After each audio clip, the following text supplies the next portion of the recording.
can download WHPR TV or radio. You heard about it. Now come be a part of it. Roku Detroit Worldwide. Approximately 8 million viewers. WGPR Detroit HD2. You're watching WHPS, Highland Park, Detroit.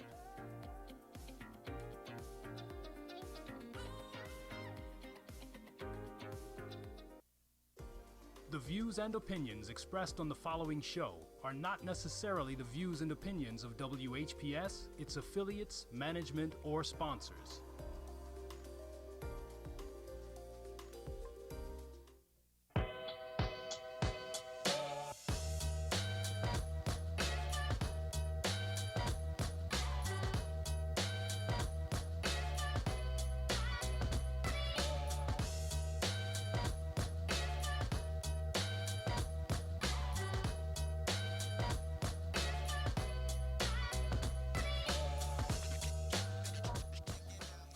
Welcome to the Highland Park Spotlight. I'm your host, Kisha B, and boy, oh boy, am I excited for today.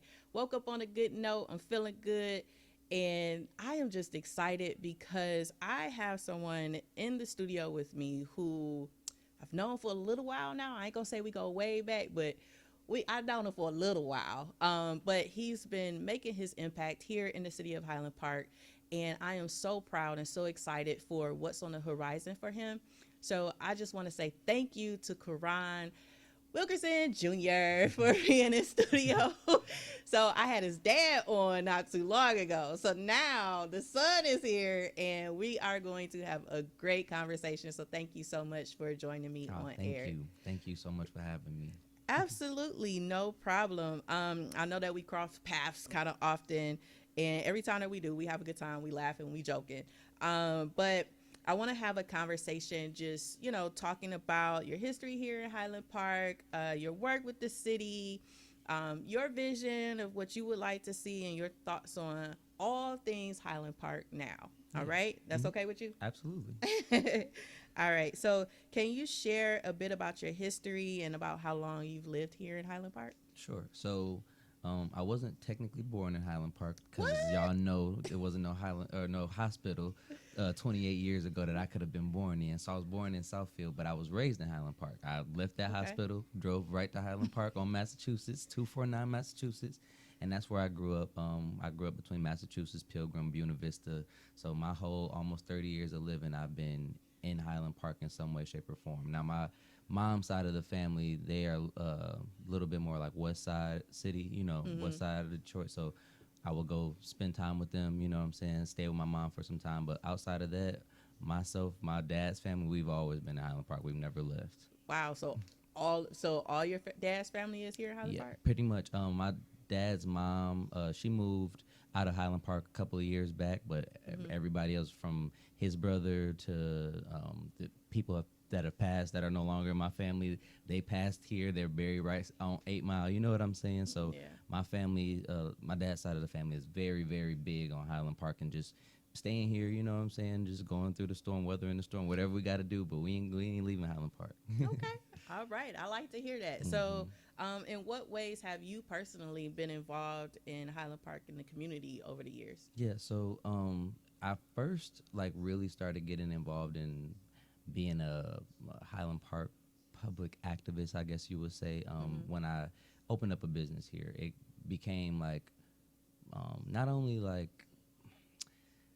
I started having different opportunities to help. I'll say that, right? So just being in the proximity and being on Woodward every day, just seeing okay, cool, I'm opening up this business and trying to do these things, but the community still needs so much help and so much different resources and just time and love and TLC from the community and the residents. So from doing different things like giving out food and actually just doing give backs, from helping the kids. I work heavily with Avalon Village and Mama Shoe with the homework house. I've been honored to be a part of this Mayor Max, I call her Mayor Mac, Mayor McDonald's Highland Park Youth Committee.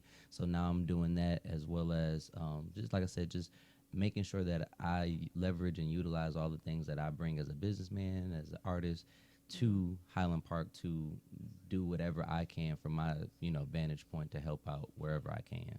Okay.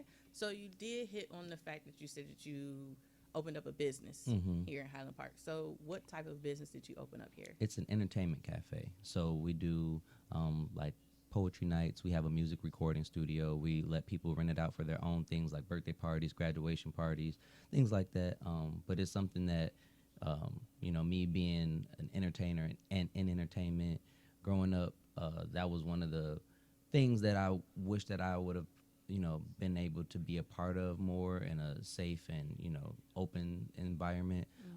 So that's what I was like, okay, cool. If we can contribute anything to the city of Highland Park as a business, it's going to be something along those lines. We also do T-shirt printing and pressing. We do printing and pressing for anything else that you might need, banners and different stuff like that. So it's something that, especially with the entrepreneurship that happens right here in Highland Park. Like Highland Park has a lot of entrepreneurs. We are able to, kind of help and assist some of those people to really bring their brands to where it is that they want to go. The name of the business is Rock Local. We rock local music, rock local brand, rock local gear, rock local, businesses, all of the whole nine. So that's what we've been working on the last couple of years. Okay. Rock Local. Mm-hmm. Oh yeah. I've been there. Yep. I think it was a open mic, was it? That I think you were at Poetry in the Park. Oh, Poetry in the Park. Yep. Okay. Yeah, Yep. that was awesome.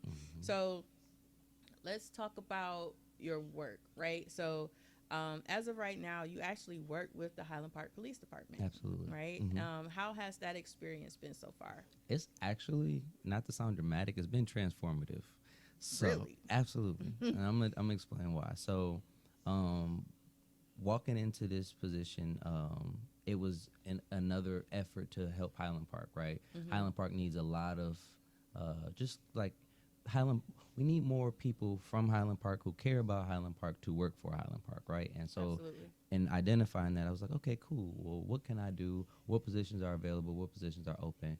And find out that one of the few positions that was available for someone like me with my education background, all of that stuff, was working at the police department. So I was like, but at the same time, I was like, okay, cool. It's a civilian position. It's not like I'm an officer. You know what I'm saying? I just sit in the office all day. So I was like, okay, cool. If the city needs it, and I don't have to go out and put on a shield and all of that stuff, then I guess I can help out the city. You know what I'm saying? So do my interview, and in my interview, I was asked if I wanted to be an officer, and I was like, I simply responded, I'm not brave enough. And that, it was a heavy statement, but that was how I had to word it. I was like, I'm not brave enough. So, Gotcha. fast forward, start working there, and within a couple of weeks, my own psyche kind of shifted just based on being around police officers every day, having to come to a place where it's like, okay, I got to act like this. I got to do this. I got to do. And it's like, it's not even really like that. It's just like, just don't be a goofball or a knucklehead, which I'm already not. You know what I'm saying? So it's like, all right, cool.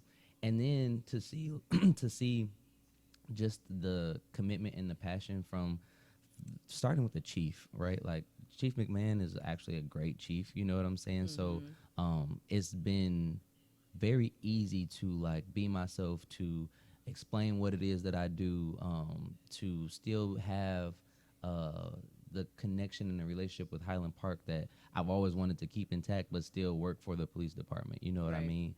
And then fast forward, I was granted the opportunity to be a community engagement coordinator for the city, for the police department. So at that moment, it was like, I see what you're doing up there. Like, you know what I'm saying? Because oh yeah, absolutely. You know what I mean? Because I came in doing this like what could be perceived as mundane thing, but it was actually something that the city needed. And then I was granted the opportunity to do something that was way more in line with everything that I'm already doing and that I do as a person. So it was like, okay, cool.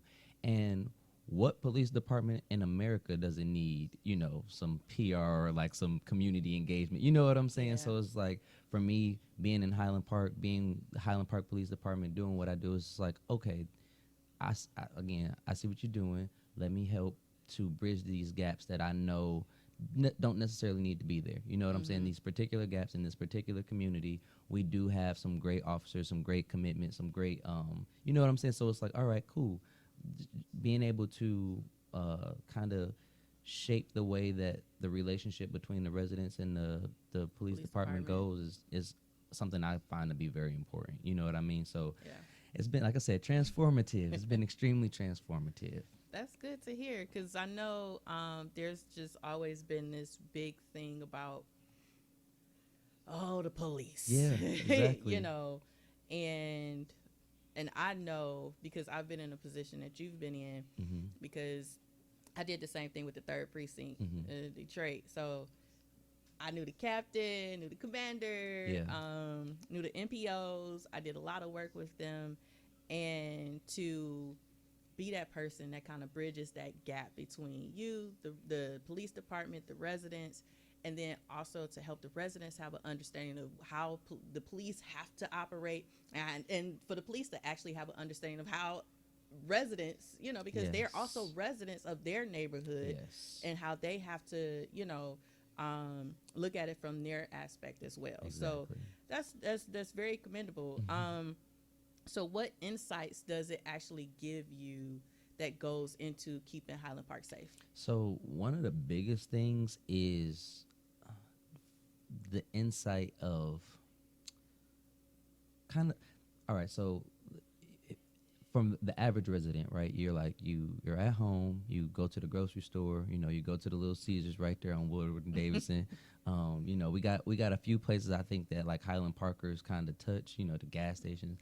But like, it's so easy to miss how many things are going on in this 3x3 square miles worth of space. You know what I'm saying? It's so easy to like sitting at home in your big, beautiful home that you've been in for however long, and just like kind of just disconnect and disassociate from the work that the officers are out there doing on a day-to-day basis. And so just kind of having some of that knowledge and just realizing how many nuanced things, how many instances there are for the need for police attention in comparison to, you know, the overall feeling of safety by the residents. It kind of creates a picture that, from my vantage point, has allowed me to say, okay, we as residents also have a responsibility to keeping ourselves safe, right? And that's something that I think that, just being naive, I didn't really realize so much prior to working for the police station. It was just like, okay, if something goes wrong, you call 911. You know what I mean?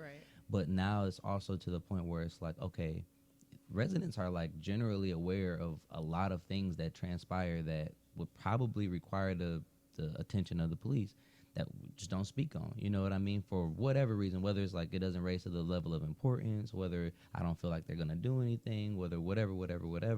But I feel like whether it's, you know, us creating a relationship with the police to the point where we know how to handle these things as residents, or creating the space and the environment to be able to say as residents, okay, cool, yeah, they may not do anything, or yeah, they may, or whatever, but I'm still going to call. I'm still going to pick up the phone and say something. I'm still going to, you know what I mean, drive up there, or whatever I have to do, because that's what I need to do to protect myself, my community, my family. You know what I mean? And I think that has just become like very, very, very clear to me that we can do a lot to help, the same way that the police, I think, like, are going out of their way to find out what it is that the residents look for, to say that we feel safe with this police department, you know, protecting us. Absolutely. Because I know you talked about the different things that happen just in this small community. Yeah. And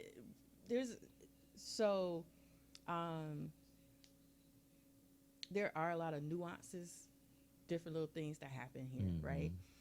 And I'm grateful that it's nothing that's been so traumatic that really takes place here in Highland Park, Absolutely, right? yes. But also, to your point, that there's a lot that residents can do to avoid or to prevent or to stop certain things from happening. But we don't pick up the phone, we don't make the call, and the role of the police officer is to show up after something has already happened. Yeah, exactly. The police never come, you know, it's like they're not there. You don't call until something has already happened. Exactly. So it takes for the community and the residents to come together to be vigilant and to look and see, and be like, okay, that don't look right. Let me make a phone call. Exactly. Yes. Even if it does seem like it's just something small or minor, but just to be preventative. Exactly. Right? And it's something that I also learned.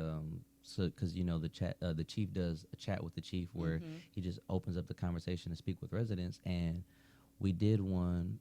Actually, it wasn't a chat with the chief. It was a community engagement event with the police department where we were meeting specifically with the business owners of Highland Park. Yes. And that's when I found out that Highland Park offers the ability to connect businesses to their blue light network. You know what I mean? So even the average business owner on Woodward or, down Hamilton can have police surveillance. So, you know what I mean? Again, going to the vigilance point, like to actually help with preventing some of these things that are happening and not just calling the police after the fact, because that's all that can naturally happen in a sequence of events. You know what I mean? So, yeah, it's so many little things that I think that we can do in terms of vigilance and preventing. And I think that the more we are made aware of those things, the more we educate ourselves on those things, and the better that relationship will look like and the safer we can keep our community. Yeah, so I could really tell that since you've gotten into this position.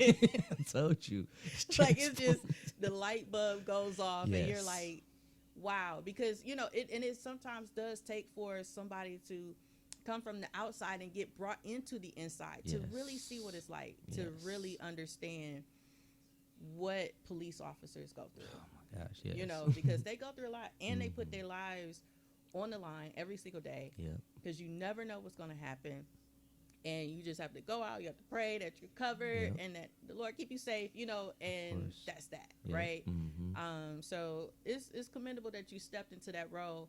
And you also spoke on the youth committee. So I know that you're working with the city and you're part of the youth committee now.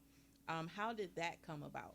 So, to my understanding, once Mayor McDonald was elected, when she got put into office, one of her first orders of business was establishing this youth committee. She wanted to create a relationship between the government of Highland Park, the council, the mayor, all the way down to, or wanted to connect with the youth of Highland Park to make sure that there was a relationship, that there was a open line of communication. And so she reached out to a friend of mine who publicly goes by Rio the Great, Rio, Denario, and he invited me into it, as well as a few other Highland Parkers who would still be technically considered youth, to be the body of it, right? Because we all have connections with different youth in our different capacities, and we are all from Highland Park. So that's kind of how I got tied into it. And then I've been able to further my relationship with Mayor McDonald and just kind of help grow the committee a little bit more just by working with the city of Highland Park. That proximity helps a lot. And a lot of the things that I'm doing now, again, in terms of community engagement, kind of falls under the youth committee hat too. So it's beautiful how everything's just been aligned. That's awesome. So what are some of the projects that the youth committee has done thus far? So one of the biggest things that I've found, that shout out to Mayor McDonald, again, that line of communication was, I think, broken, you know what I'm saying, prior to her establishing this youth committee. So just the project of the committee itself, actually utilizing or actually projecting the voice of the youth to the mayor, and being able to do that on a consistent and very effective basis, I think is one of the biggest things that the committee has been able to accomplish since being formed. Outside of that, we've been working on various different events, and not only for the youth, but the youth have been doing different things for the community in general, right? So we've done we've done our youth explosion last year, which was a good turnout. We had kids out there vibing, playing. I was there. I grabbed a donut or two. Yep. And you was on the grill too, weren't you, the whole day? I was on the grill the whole entire time. Yep. See, we love you. So yeah, we've done a couple of events where we've been able to like give different things to the kids, to the youth. whether it's a good time or actual resources, coats, book bags, things like that. As well as we've done, like I said, the youth has put together now a couple of different events for like the seniors and for the veterans, just to show that, community effort, you know what I mean, that community spirit. And it's been beautiful so far. We've only been formed now for about a year, a little over a year. And it's been very impactful. And like I said, just opening up that line of communication between Highland Park as a government entity to being able to connect with the youth has been paramount this last year. That's incredible. That's so dope. From your perspective, though, since I know you 28, so you a youth, but you ain't so youthy. Right. That's why I said we still constitute as youth technically. But what are some of the most pressing needs of some of the Highland Park youth here? I think that from my perspective, right, when I think about what a healthy, safe, productive environment from a city standpoint looks like for you, I think that looks like clean environments, right? I think that looks like safe places and spaces to do recreational and educational things. So whether that be, sports or going to the rec center, whatever, or that going and having somewhere safe like a library where I can just, study or go get some Wi-Fi or XYZ, you know what I mean? And then I think that we are in a position now where we are seeing the influence and impact of, I'm going to just say, like, for lack of a better word, social media and the internet, right, on the youth. And I think that a lot of cities combat some of those effects through the camaraderie that happens, like some places like school, places like I was saying, like the rec center, like these places that are community based, where it's like, okay, when we're meeting here, there's a standard in how we operate, there's a standard in how we conduct ourselves, there's a way we speak to each other. I think that some of those things, or I think that addressing some of those things would actually do wonders for like the next generation of youth. And I think that we see it, and this is shout out Mama Shu again, happening in the village, right? Like if you go over there, it's pristine, it's very clean over there. The environment is always set to encourage whatever is happening with the kids, whether they're playing basketball, whether they're doing homework, whether they're playing an instrument, whether they're, learning about being an entrepreneur, whether they're over there selling their own product that they, you know what I mean? Like, I think that she's actually implemented some of these things that I'm saying. They don't let the kids talk to adults a certain way. You know what I mean? There's a certain amount of respect that you can't walk through with your pants hanging off your waist. You know what I'm saying? Like, it's just little things that I think that, and especially in a city like Highland Park, where we're so small, we're so like family oriented. I think just creating those places and spaces in the environment and the aura of success and the aura of the village and the community, I think ultimately, inevitably will help the youth. That's awesome. That's a great answer. So I know that Mama Shu is doing a lot, right? But how can the city engage the youth and provide them with more opportunities of growth and development? So what I love about that question is I have no clue, right? Like I'm still trying to learn what the city can do. You know what I'm saying? Yeah. From what I have seen the last year and a half, there are a lot of things that the city can do that we are unable to do. Just whether it's based on just coming to a mutual decision or moving forward in a way that is like that embodies all of the viewpoints, but again, still moving forward. And then I've also come to the realization that like a lot of these things that I'm referring to are gonna take money, and that's one of the biggest hiccups that, you know what I mean? So What can the city do? I don't know. The answer that I gave is what I think the city should be working on in terms of the youth, right? Because, like, for example, again, Mayor McDonald, she takes it upon herself to go and clean up, parks and different stuff, to do, like, to touch on, like I said, the clean environment, or, she was a teacher, so she's definitely not letting certain youth speak. You know what I'm saying? Like, like the mayor is already leading by example. You know what I mean? To any of these things that I'm speaking to. I think where we struggle in practice is our resources. You know what I mean? So it's like, that's why I say I don't know what we can do.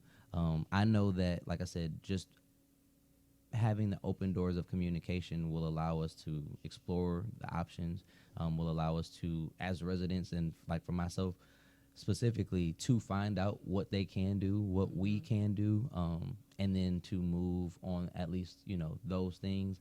But I think that a lot of this is going to come from just kind of a paradigm shift, and just remembering that there are youth that are depending on the city and the government of Highland Park to create these things, and make sure that they are taken care of and are able to grow in an environment where growth is sustainable. You know what I mean?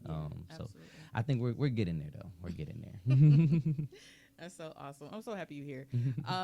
Because I think that we often ask, like, the adults, oh, what do you want to see? What is, what are you trying to have happen here? And we don't necessarily ask the youth who have to grow up here. Yeah, absolutely. So it's imperative that we understand or know what you want. Exactly. So that way the city can be built around that, because you guys gonna be here. Absolutely. Yeah. Unfortunately, some won't. Yeah. But you guys will have to grow and develop and be residents here. And we want to make sure that it grows to what you kind of want to see, right? But we are going to take a quick commercial break. Yep. And when we come back, I do have some more questions for you. A couple of them in regards to the community. We'll see. Cool. Depending on how the conversation goes. But so you are watching the Highland Park Spotlight. I'm your host, Kisha B, and we will be right back after these commercials.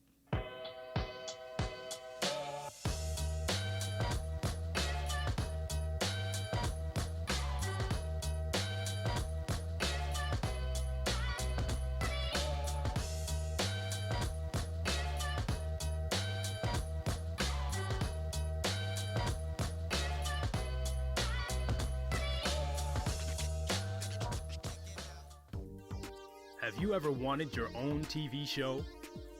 Have you dreamed of showcasing your talent for the world to see? Well, now you can. Have your own TV show. You can have your own 30-minute show. Not only will you be seen in the Detroit area, but you can be viewed worldwide. For more information, call 313-868-6612. Visit our studios and receive a free TV interview to promote your business, church, or organization by appointment only.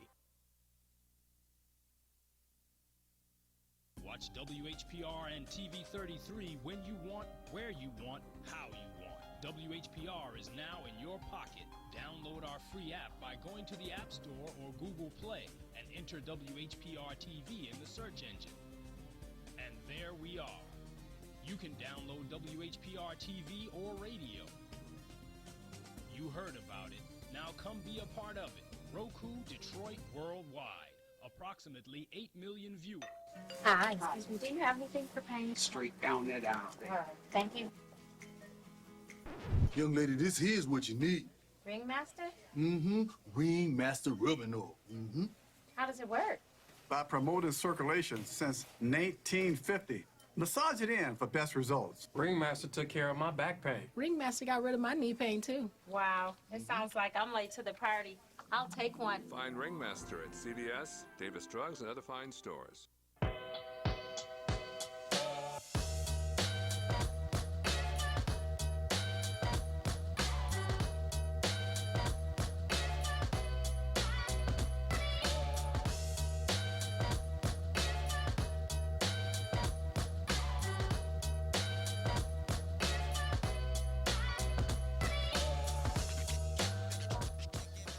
back to the Highland Park Spotlight. I'm your host, Kisha B. And, you know, when that beat comes on, it just does something to me. I love the way this show comes on. The beat is just so catchy.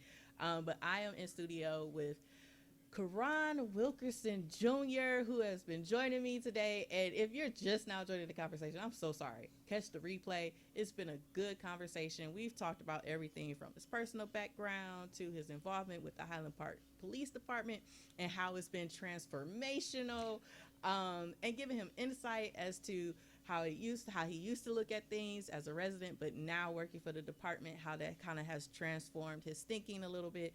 Working with the city, the youth committee, we've talked about a lot. So I need you to go ahead and check out this replay if you are just now joining us. But Koron, again, thank you so much for being in studio with me. Of course.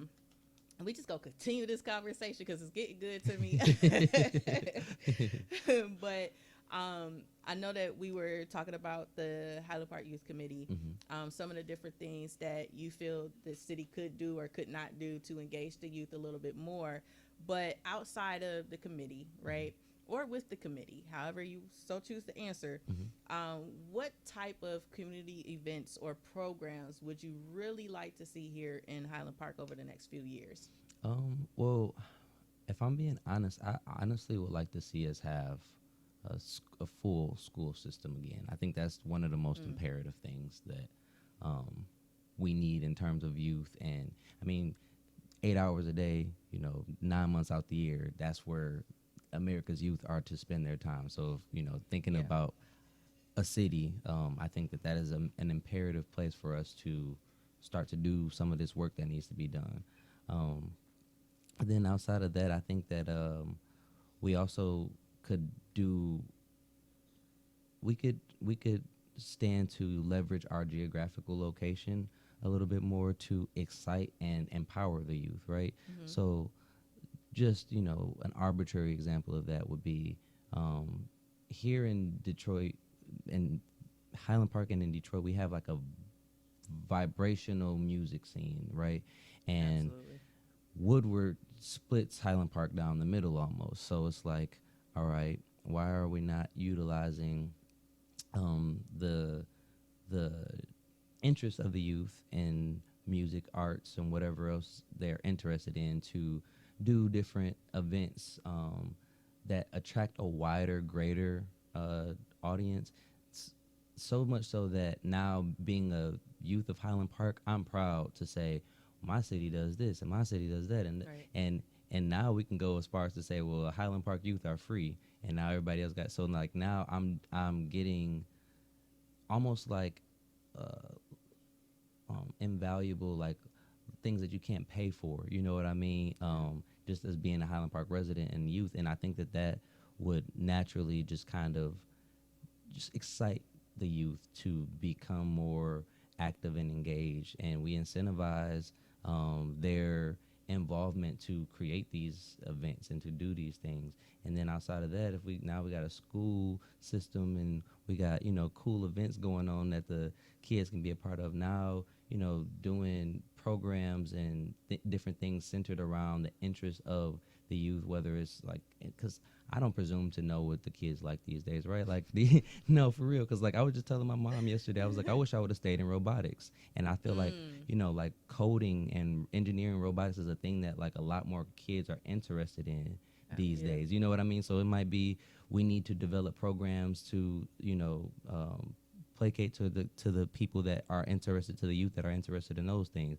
We may need to make sure that we're building out programs centered around music and entertainment, since the youth seem to love that so much. We may want to build out programs that structurally and fundamentally teach skills around health and wellness for the people who want to be athletes, so that way they can, what I mean, like financial literacy, all of the things that I think that sometimes even in the school system can be missed, sometimes in the household can be missed. You know what I mean? So just fill in the gaps where we know that gaps are likely to happen. You know what I mean? But I think that the first thing is just engaging the average Highland Park youth. Like I said, whether that be through school, that should be through school in a large way, or through just different things that actually connect with the youth. You know what I mean? Because youth are hard to connect with. I got a 16-year-old little brother who I'm only able to connect with when he's connecting with me. You know what I'm saying? Yeah. So it's like I do my best, but it's like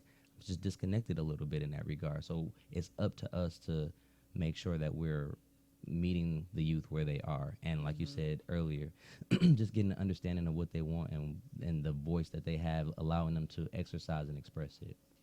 Yeah. Okay. So I know that you hit on school development here. It's something that you want to see happen within the city. But speaking of over the next few years, right, what other specific improvements or developments would you like to see? In terms of the youth? Not necessarily in terms of youth, but in general. So what I would like to see, and I'm not a politician yet. What I would really like to see is our politicians just learn how to communicate and effectively get along. And I think that I really would like to also see the residents hold them accountable to doing so. And I think that the residents will also stand a better chance if we start communicating amongst each other more. So that way we're all leading by example, right? So that's one of the things that I hope can, be rectified over the next few years. Just communication in a more compassionate place for understanding when we're having some of these conversations. But then outside of that, I think that opening up the conversations for maybe some of the more older ways of thinking that Highland Park has. And I say older, just, a lot of the stuff that we abide by were implemented and put in place 30, 40, 50 plus years ago. And I think that when you see these new businesses coming in and trying to invest money into Highland Park, and then they have to, go up against or they have to fit within a system and processes that are this old, and they are, coming from maybe the other side of the country trying to invest a couple $1 million, or maybe they're coming from somewhere in Detroit and they're like, well, Detroit, they do it like this, and this is the process that are, you know what I mean? I think that we would stand a better chance at just being able to be benefactors of some of these things that are happening in the world and around the Detroit area if we just kind of revisited some of our processes and just updated them to the times, as well as to reflect where Highland Park is now as a city, as opposed to where it might have been when some of these things were implemented. And then outside of those, I really think that, and I'm gonna keep saying this because again, I really look at Highland Park as technically speaking, we're a small town, right? We're a small town. We have this very family-oriented vibe, like I said. So I think that a lot of it falls on the residents to challenge ourselves to do and be better. There are certain blocks in Highland Park that are just beautiful. You can see the difference in certain neighborhoods as it pertains to care, or as it pertains to just maybe even longevity of being a Highland Parker, or you know what I mean, however you want to look at it, however it looks. But I do think that the residents, we could all do a better job respecting our city, respecting our environments, respecting each other. And I think that doing things like that ultimately helps to not only raise the vibrations and the aesthetics and the quality of life for us as residents, but I think it also inspires people to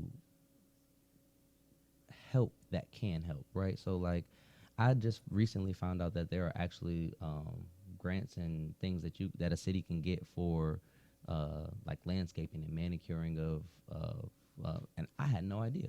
That's not something I would have been privy to if not for this new place and space I put myself into. So it's okay, cool. Well, maybe there's a Highland Parker that understands this and knows this, but is fearful that if they put in the time and effort and energy to make it happen, that it's just after a year or two going go back to what it's been. And it's it's a fair point, you know what I mean? But at the same time, I think that if we as the residents just all took a little bit more initiative for our city, that that sort of feeling wouldn't arise when thinking about what could be done to help.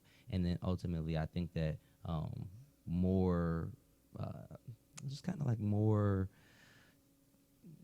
traffic, I want to say, for lack of better words, will be incited once we kind of just clean up our act as a city. You know what I mean? And I think that inevitably will be great for us. It's funny that you say that, because I remember anytime, especially during the summer, if you get out and mow your lawn, somebody else goes out and mow their lawn. Oh my gosh! Like it's like a chain reaction. Next thing you know, you hear it just all these different, all these different mowers just going. It's like, dang, all I did was get out to mow my lawn, but it takes just one person. You know, a lot of instances, it just takes one person to step out and be like, you know what, let me do this, because one person to get out and pick up trash, next thing you know, you see somebody else doing the same thing. It just clicks in your brain. It's like, you know, let me. Yep. All right, he do it. Let me do it too. Seriously, you know. Seriously. And so, I agree with you on that. Like, I think it's a community effort in order to really do it, but also, people just drive through Highland Park and just toss stuff. Yeah, absolutely. And it's like, I see it all day, every day. I see it all day, every day. And one of my biggest pet peeves is loitering and littering. Yeah. It burns my britches, okay? No, I because where you're going, there's a trash can, I'm sure. I'm sure that once you pull up at that gas station, there's a trash can. Absolutely. I'm sure once you pull up at home, there's a trash can. Yep. Leave it in the car until you get to the trash can. Exactly. You know, like you're going somewhere with the trash can. Don't just toss it out the car. Yep. But I do feel, this is just me personally, and it may be somebody that's watching this show that just actually tosses stuff out the car. Yeah. Now, here's the thing. Now, if you eating something and it's like a bone or something, okay, you can toss that because it's biodegradable. And then plus the animals is probably going to get it or something. Whatever. Mm-hmm. But if you toss in plastic, cups, gum, just doing all of that, it's not necessary, right?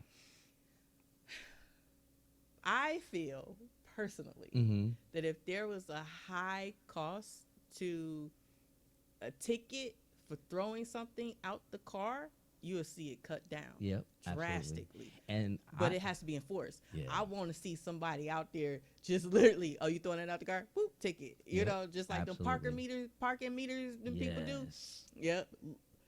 And if you ask me, I need them type of people out there. Seriously. And not to sound too dramatic, because like, you know, average what people throw out like bottles and stuff like that, but I feel like it's a safety risk involved too when you just throwing stuff out the window driving 50 miles an hour. You know what I'm saying? So I would vote for higher tickets on littering. You know what I'm saying? Especially if it's thrown out the window of a moving vehicle. Like, come on. And like you said, a lot of people just drive through Highland Park. So some of these people you're referring to don't even have to stop and live in this, and they're driving to 10 mile and up, and so where they're going looks a lot nicer. You know what I'm saying? So no, absolutely, I agree with that. Yeah, that is my pet peeve. I just can't stand it. That's why when I get to the gas station, I clean out my car and I toss it away. You know, I am that person that cleans out my car when I get to the gas station. Me too. Absolutely. I don't want to say look forward to it, but like I know when I go to the gas station, I'm going to get gas and throw away the trash that I have not been able to throw away since the last time I was at the gas station. Right.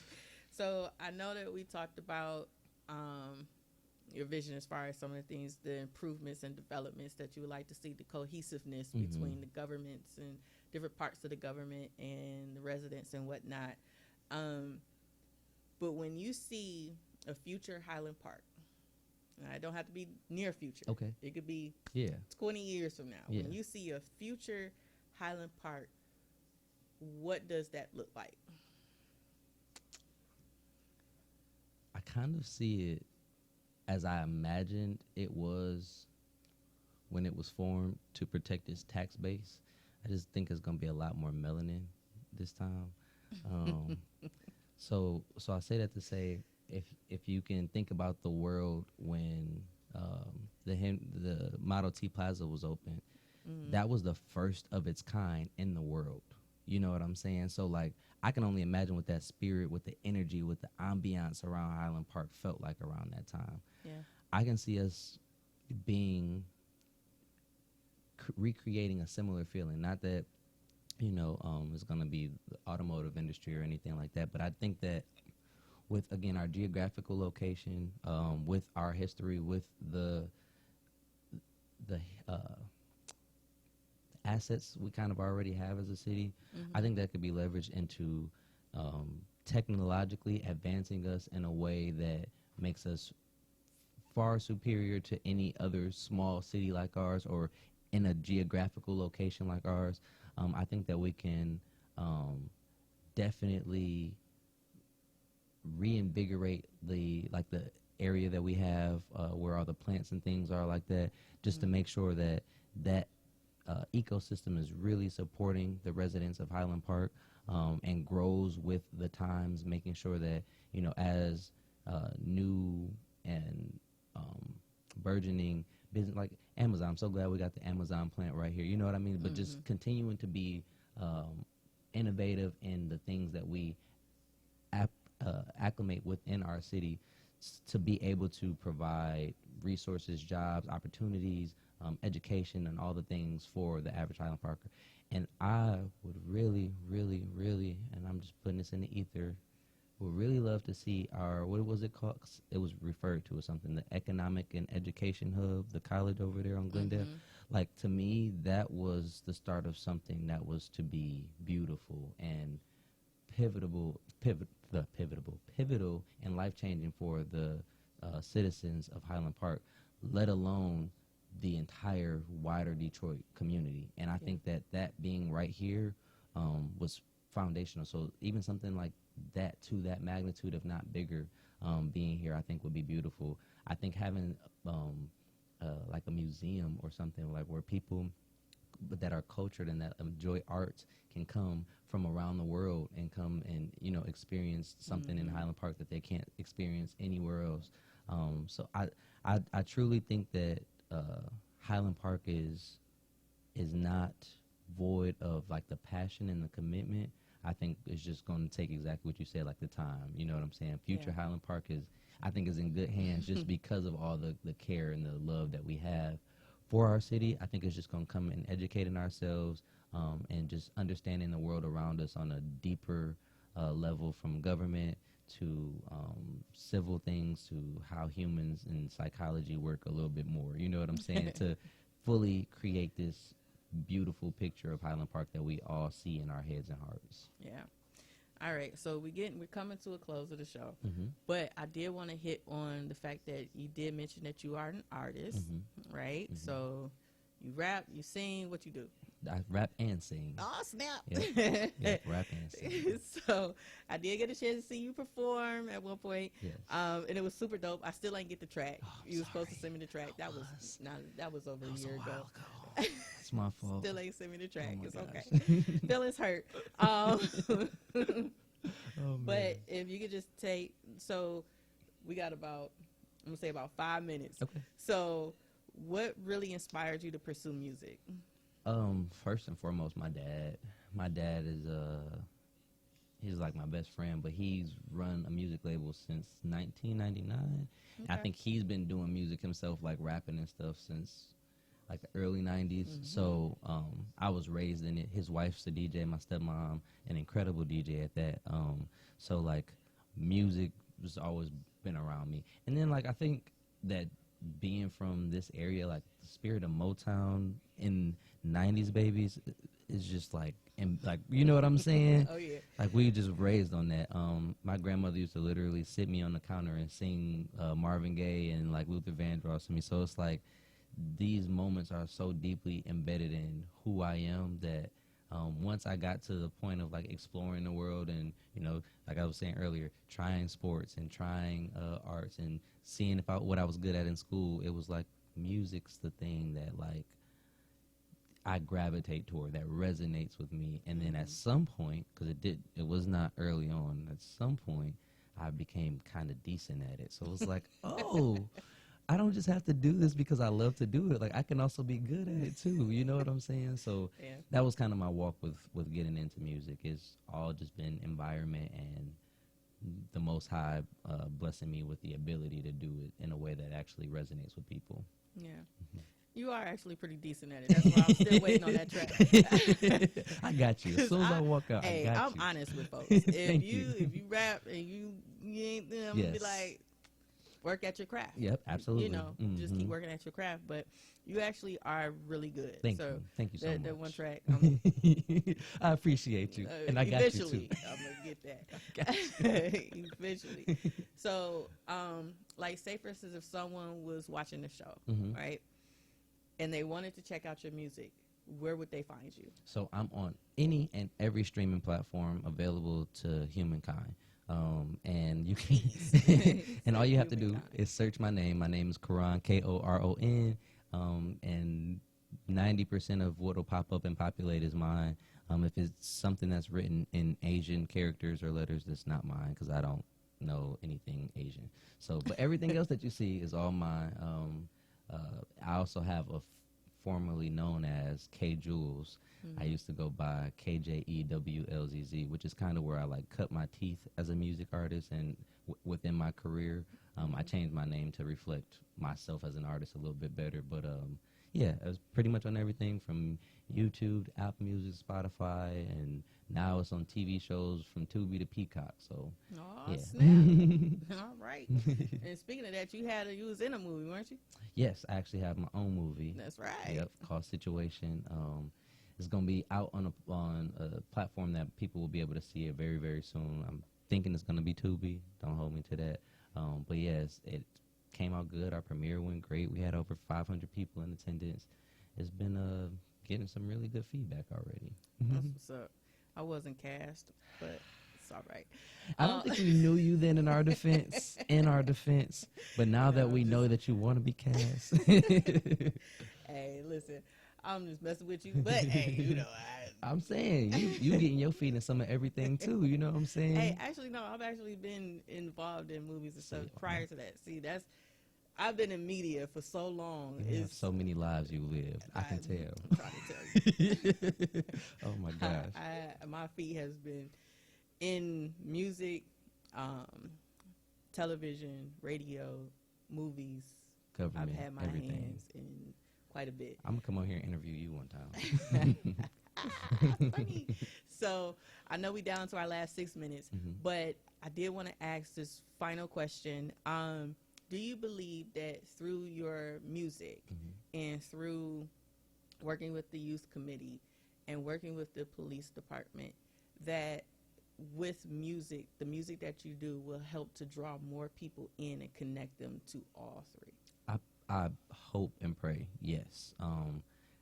I think that what I just said about changing my name to reflect myself as an artist better, that was one of the thought processes within that, was just not creating purely with the intention of entertaining, but entertaining with the intention of inspiring or helping or changing. You know what I mean? So awesome.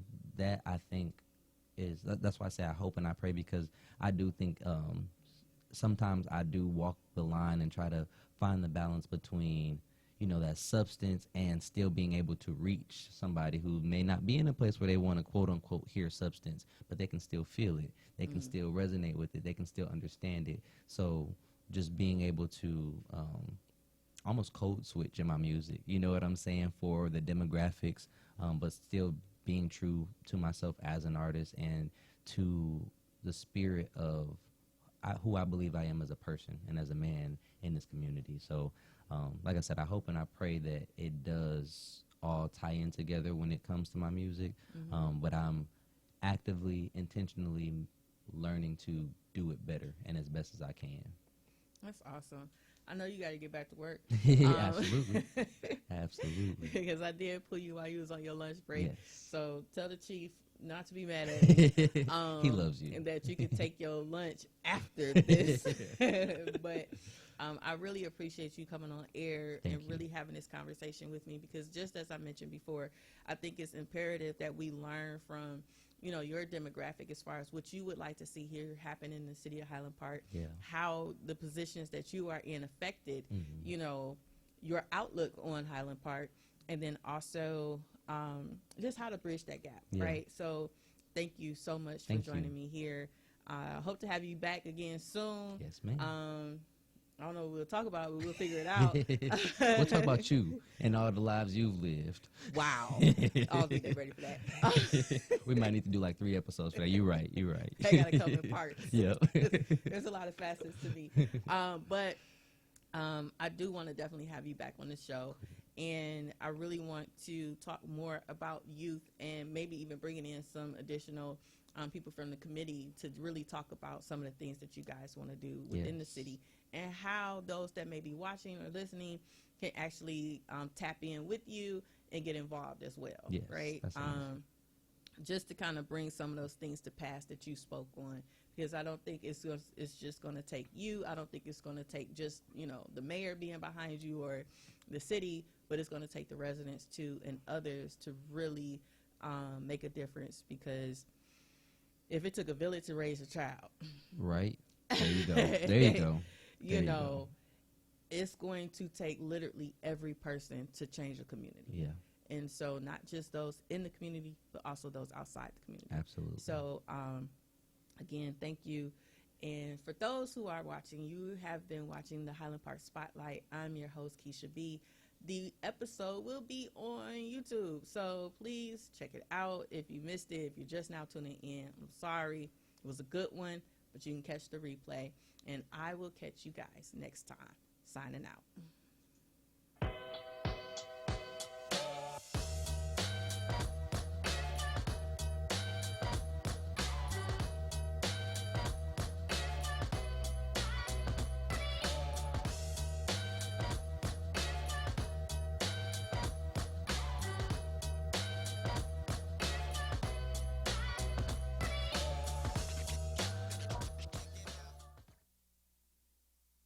Watch WHPR and TV 33 when you want, where you want, how you want. WHPR is now in your pocket. Download our free app by going to the App Store or Google Play and enter WHPR TV in the search engine. And there we are. You can download WHPR TV or radio. You heard about it. Now come be a part of it. Roku, Detroit, worldwide. Approximately 8 million viewers. Koron Jackson thought she had it all until she was faced with the challenges of raising an autistic child. Inspired by autism is her brutally honest journey, filled with heartbreak and triumph. Get your copy and find the support you deserve today by visiting www.koronjackson.tv.